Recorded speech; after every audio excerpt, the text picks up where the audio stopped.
ರೇಷ್ಮೆಯ ದೇಶೀಯ ಬೇಡಿಕೆಯನ್ನು ಪೂರೈಸಲು ಮಧ್ಯಮ ವರ್ಗದ ರೇಷ್ಮೆ ನೂಲು ಬಿಚ್ಚಾಣಿಕೆದಾರರಿಗೆ 120 ಕೊನೆಗಳ ಸ್ವಯಂಚಾಲಿತ ರೀಲಿಂಗ್ ಘಟಕಗಳನ್ನು ಸ್ಥಾಪಿಸಲು ಪ್ರೋತ್ಸಾಹಿಸಲಾಗುವುದು. ರಾಮನಗರ ಮತ್ತು ಶಿಡ್ಲಘಟ್ಟ ಹೈಟೆಕ್ ರೇಷ್ಮೆಗೂಡಿನ ಮಾರುಕಟ್ಟೆಯ ಮೊದಲನೇ ಹಂತದ ಕಾಮಗಾರಿಗಳು ಮುಕ್ತಾಯಗೊಳ್ಳಲಿದ್ದು, ಪ್ರಸಕ್ತ ಸಾಲಿನಲ್ಲಿ ಎರಡನೇ ಹಂತದ ಕಾಮಗಾರಿಗಳನ್ನು 250 ಕೋಟಿ ರು ವೆಚ್ಚದಲ್ಲಿ ಅನುಷ್ಠಾನಗೊಳಿಸಲಾಗುವುದು. ಮೈಸೂರು ಮತ್ತು ಸುತ್ತಮುತ್ತಲಿನ ಭಾಗದ ರೇಷ್ಮೆ ಬೆಳೆಗಾರರಿಗೆ ಅನುಕೂಲವಾಗುವಂತೆ ಮೈಸೂರಿನಲ್ಲಿ ರೇಷ್ಮೆಗೂಡಿನ ಮಾರುಕಟ್ಟೆಯನ್ನು ನಬಾರ್ಡ್ ಸಹಯೋಗದಲ್ಲಿ ಸ್ಥಾಪಿಸಲಾಗುವುದು. ರೈತರು ಉತ್ಪಾದಿಸುವ ರೇಷ್ಮೆಗೂಡುಗಳಿಗೆ ಸೂಕ್ತ ಬೆಲೆ ದೊರಕಿಸಲು ಹಾಗೂ ಅಂತಾರಾಷ್ಟ್ರೀಯ ಮಟ್ಟದ ಗುಣಮಟ್ಟವನ್ನು ಸಾಧಿಸುವ ದೃಷ್ಟಿಯಿಂದ ಸರ್ಕಾರಿ ರೇಷ್ಮೆಗೂಡಿನ ಮಾರುಕಟ್ಟೆಗಳಲ್ಲಿ ಗುಣಮಟ್ಟ ಪರೀಕ್ಷೆ ಮತ್ತು ಶ್ರೇಣೀಕೃತ ಕಾರ್ಯಕ್ಕಾಗಿ ಅಶೇಯರ್ಗಳನ್ನು ನಿಯೋಜಿಸಲಾಗುವುದು. ರಾಜ್ಯದಲ್ಲಿ ರೇಷ್ಮೆ ಬೆಳೆ ವಿಸ್ತರಿಸಲು ರೇಷ್ಮೆಗೂಡಿನ ಪೂರ್ವ ಮತ್ತು ನಂತರದ ಚಟುವಟಿಕೆಗಳಿಗೆ ಪ್ರೋತ್ಸಾಹಿಸಲು ರೇಷ್ಮೆ ಅಭಿವೃದ್ಧಿ ಯೋಜನೆಯಡಿಯಲ್ಲಿ ಪ್ರಸಕ್ತ ಸಾಲಿನಲ್ಲಿ 55 ಕೋಟಿ ರು ಅನುದಾನ ಒದಗಿಸಲಾಗುವುದು. ಪಶುಸಂಗೋಪನೆ ಜಾನುವಾರುಗಳ ಆಕಸ್ಮಿಕ ಸಾವಿನ ಸಂದರ್ಭದಲ್ಲಿ ರೈತರು ಅನುಭವಿಸುತ್ತಿರುವ ಸಂಕಷ್ಟ ನಿವಾರಣೆಗೆ ಅನುಗ್ರಹ ಯೋಜನೆಯನ್ನು ಜಾರಿಗೆ ತರಲಾಗಿದೆ. ಇದರಡಿ ಹಸು, ಎಮ್ಮೆ ಮತ್ತು ಎತ್ತುಗಳಿಗೆ ಪ್ರಸ್ತುತ ನೀಡಲಾಗುತ್ತಿರುವ ಪರಿಹಾರದ ಮೊತ್ತವನ್ನು 10,000 ರುಗಳಿಂದ 15,000 ರುಗಳಿಗೆ,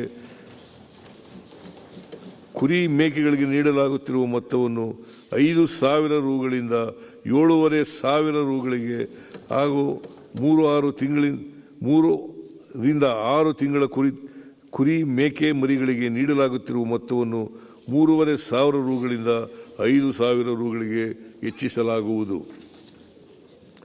ಕಳೆದ 2 ವರ್ಷಗಳಲ್ಲಿ 60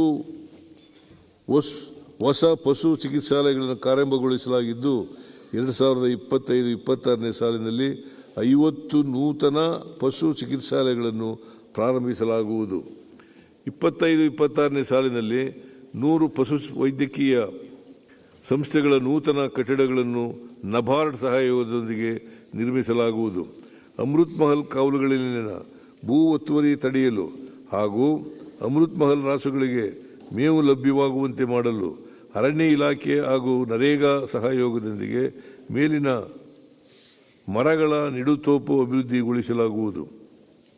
ಮೇವಿನ ಮರಗಳ ನಿಡುತೋಪು ಅಭಿವೃದ್ಧಿಗೊಳಿಸಲಾಗುವುದು. ರಾಜ್ಯದ ಹೆಮ್ಮೆಯ ದೇಶಿ ದನದ ತಳಿಗಳಾದ ಹಳ್ಳಿಕಾರ್, ಕಿಲಾರಿ, ಅಮೃತ್ ಮಹಲ್ ಮತ್ತು ಬಂಡೂರು ಕುರಿ ತಳಿಯ ಸಂರಕ್ಷಣೆ ಹಾಗೂ ಅಭಿವೃದ್ಧಿಗಾಗಿ 2 ಕೋಟಿ ರೂಪಾಯಿ ಒದಗಿಸಲಾಗುವುದು.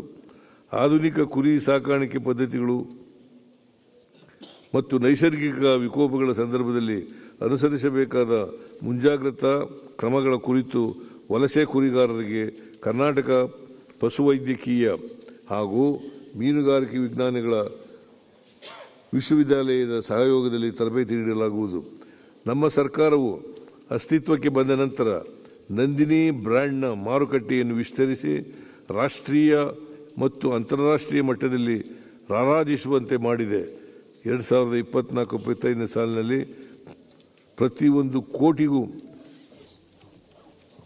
ಪ್ರತಿದಿನ 1 ಕೋಟಿಗೂ ಹೆಚ್ಚು ಲೀಟರ್ ಹಾಲನ್ನು ಶೇಖರಿಸಲಾಗಿದೆ.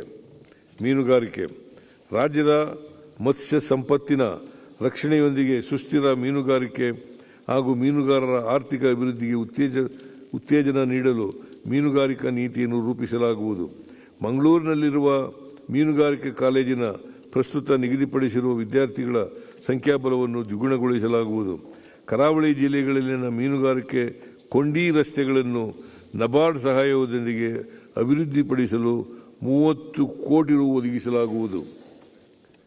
ಪರಿಶಿಷ್ಟ ಜಾತಿ ಪರಿಶಿಷ್ಟ ಪಂಗಡದ ಆಯ್ದ ಮೀನು ಮಾರಾಟಗಾರರಿಗೆ 4 ಚಕ್ರ ವಾಹನ ಖರೀದಿಸಲು 50% ಅಥವಾ ಗರಿಷ್ಠ 3 ಲಕ್ಷ ರು ಆರ್ಥಿಕ ನೆರವು ನೀಡಲಾಗುವುದು.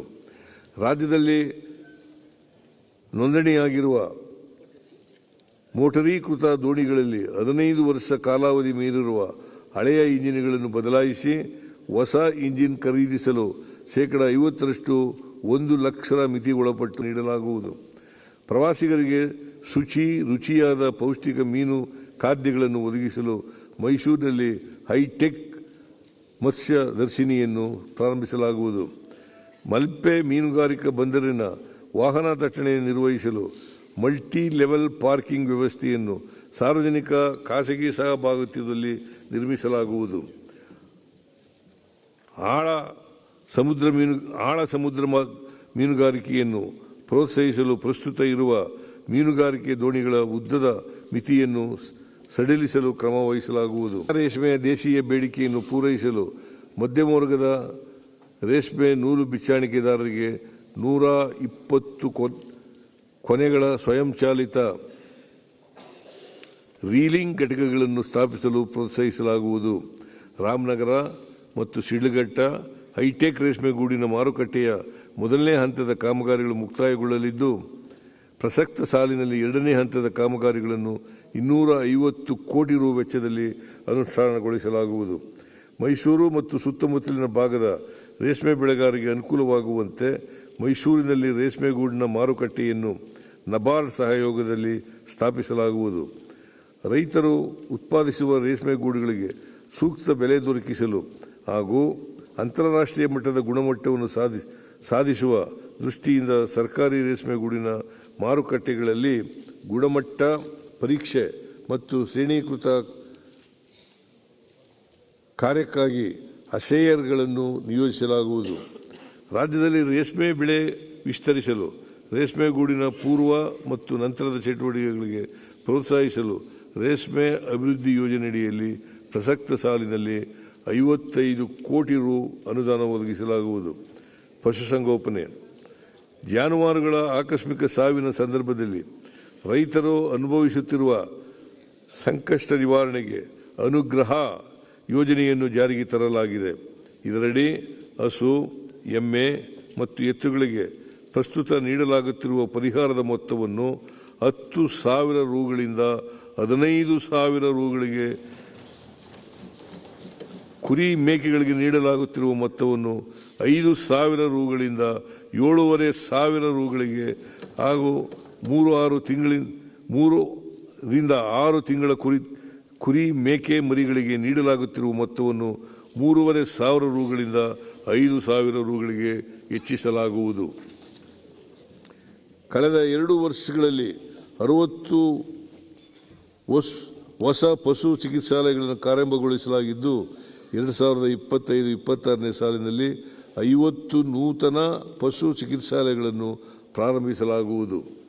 25-26ನೇ ಸಾಲಿನಲ್ಲಿ 100 ಪಶು ವೈದ್ಯಕೀಯ ಸಂಸ್ಥೆಗಳ ನೂತನ ಕಟ್ಟಡಗಳನ್ನು ನಬಾರ್ಡ್ ಸಹಯೋಗದೊಂದಿಗೆ ನಿರ್ಮಿಸಲಾಗುವುದು.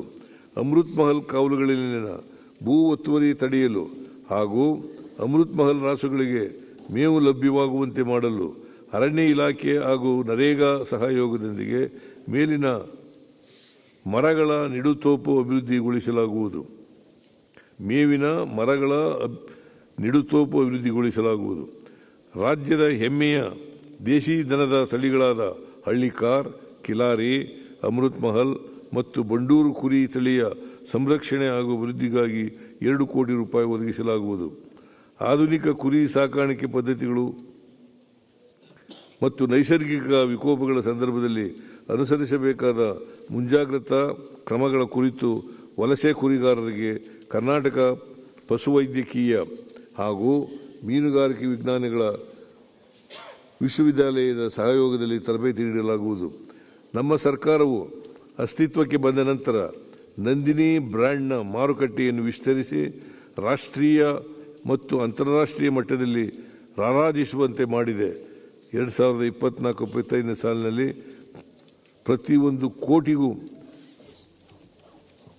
ಪ್ರತಿದಿನ 1 ಕೋಟಿಗೂ ಹೆಚ್ಚು ಲೀಟರ್ ಹಾಲನ್ನು ಶೇಖರಿಸಲಾಗಿದೆ.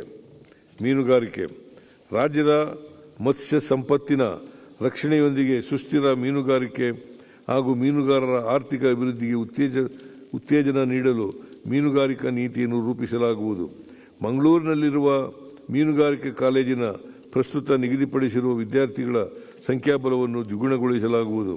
ಕರಾವಳಿ ಜಿಲ್ಲೆಗಳಲ್ಲಿನ ಮೀನುಗಾರಿಕೆ ಕೊಂಡಿ ರಸ್ತೆಗಳನ್ನು ನಬಾರ್ಡ್ ಸಹಾಯದೊಂದಿಗೆ ಅಭಿವೃದ್ಧಿಪಡಿಸಲು 30 ಕೋಟಿ ರು ಒದಗಿಸಲಾಗುವುದು. ಪರಿಶಿಷ್ಟ ಜಾತಿ ಪರಿಶಿಷ್ಟ ಪಂಗಡದ ಆಯ್ದ ಮೀನು ಮಾರಾಟಗಾರರಿಗೆ 4 ಚಕ್ರ ವಾಹನ ಖರೀದಿಸಲು 50% ಅಥವಾ ಗರಿಷ್ಠ 3 ಲಕ್ಷ ರು ಆರ್ಥಿಕ ನೆರವು ನೀಡಲಾಗುವುದು. ರಾಜ್ಯದಲ್ಲಿ ನೋಂದಣಿಯಾಗಿರುವ ಮೋಟರೀಕೃತ ದೋಣಿಗಳಲ್ಲಿ 15 ವರ್ಷ ಕಾಲಾವಧಿ ಮೀರಿರುವ ಹಳೆಯ ಇಂಜಿನ್ಗಳನ್ನು ಬದಲಾಯಿಸಿ ಹೊಸ ಇಂಜಿನ್ ಖರೀದಿಸಲು 50% 1 ಲಕ್ಷ ಮಿತಿ ಒಳಪಟ್ಟು ನೀಡಲಾಗುವುದು. ಪ್ರವಾಸಿಗರಿಗೆ ರುಚಿಯಾದ ಪೌಷ್ಟಿಕ ಮೀನು ಖಾದ್ಯಗಳನ್ನು ಒದಗಿಸಲು ಮೈಸೂರಿನಲ್ಲಿ ಹೈಟೆಕ್ ಮತ್ಸ್ಯ ದರ್ಶಿನಿಯನ್ನು ಪ್ರಾರಂಭಿಸಲಾಗುವುದು. ಮಲ್ಪೆ ಮೀನುಗಾರಿಕಾ ಬಂದರಿನ ವಾಹನ ದಟ್ಟಣೆ ನಿರ್ವಹಿಸಲು ಮಲ್ಟಿ ಲೆವೆಲ್ ಪಾರ್ಕಿಂಗ್ ವ್ಯವಸ್ಥೆಯನ್ನು ಸಾರ್ವಜನಿಕ ಖಾಸಗಿ ಸಹಭಾಗಿತ್ವದಲ್ಲಿ ನಿರ್ಮಿಸಲಾಗುವುದು.